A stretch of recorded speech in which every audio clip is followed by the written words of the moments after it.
Border issue, we all know, has been extremely frustrating, particularly for farmers. I know your electorate borders both New South Wales and South Australia. Some progress has been made in recent days in terms of border bubbles, but what else needs to happen urgently in terms of border restrictions being eased further?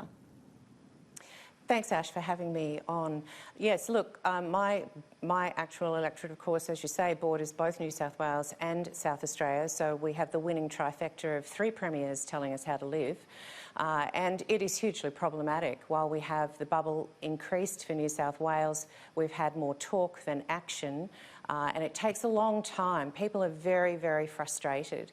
I was talking to Chris Taylor today, who is quite well known now, a farmer from Warraknabeal, and the new border bubbles for New South Wales doesn't assist him at all, and there are many, many other farmers in the same predicament. I think the key issue is health care. Australians have a right to health care. That's what Medicare is all about, to provide access to health care. And I have citizen after citizen, Australian citizens, who cannot access the health care that they need. Very, very serious issues. Cancer, that people can't get chemotherapy, they're not allowed to go across the border into South Australia. And it's got to stop. Well, you talked about the frustrations. The frustrations are really boiling over in some parts. We've all seen that viral video in terms of the Ballarat mother being arrested. I spoke with the barrister and the Justice Advocate, Greg Barnes, last hour. This is a clip of what he had to say about the way police handled that issue of the pregnant Ballarat mother who was arrested over incitement for wanting to stage a protest against the lockdowns. Just have a listen. Some people do get polite knocks on the door in this COVID crisis, and other people get a rough treatment. And certainly, if you've got a person who's in her position, she's vulnerable. As I understand it, they took her phone. You would think that a person who's pregnant would need their phone 24/7.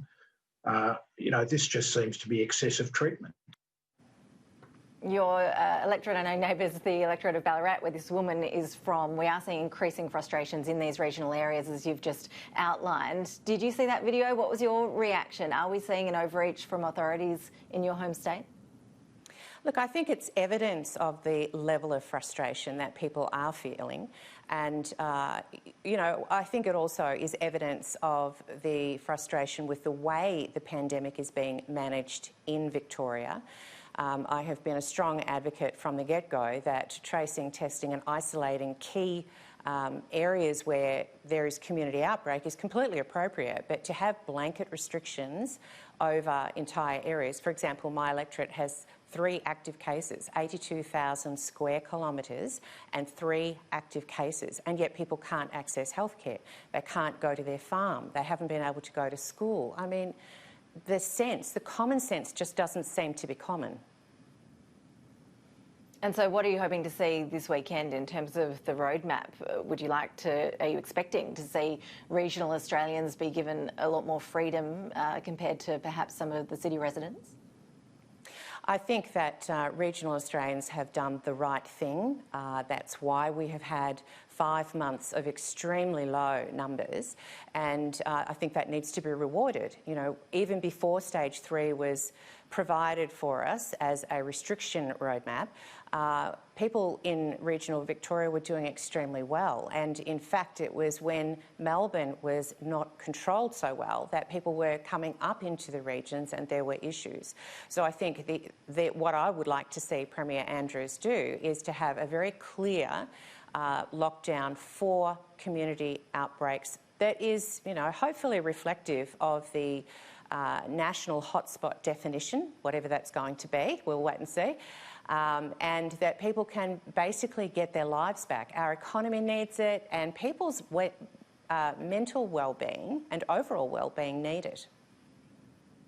Dr Webster, just on another matter, I see from media reports you've been going through a tough time in the courts at the moment. You're suing a woman after she allegedly posted some pretty ugly conspiracy theories about you on Facebook. Now, I'm not going to repeat the theories here because they are particularly vile in nature, and I know you're suing for defamation over them. The court proceedings are ongoing, and I also understand that that means that what you can say is particularly limited as well. But on the broader issue of Facebook and threats we've seen just this week to remove Australian news from its site, What does your experience with the social media giant tell you about how concerned we should be that fake news and conspiracy theories could more easily spread if Facebook does take that move to remove Australian news sites from its feeds?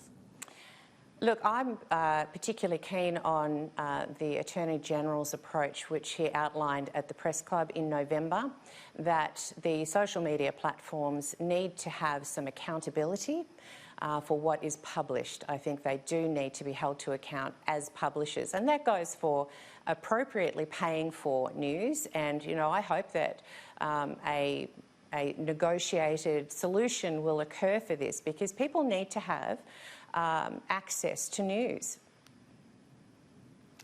Dr Anne Webster, appreciate you joining us live there in Canberra. Thank you. Thank you.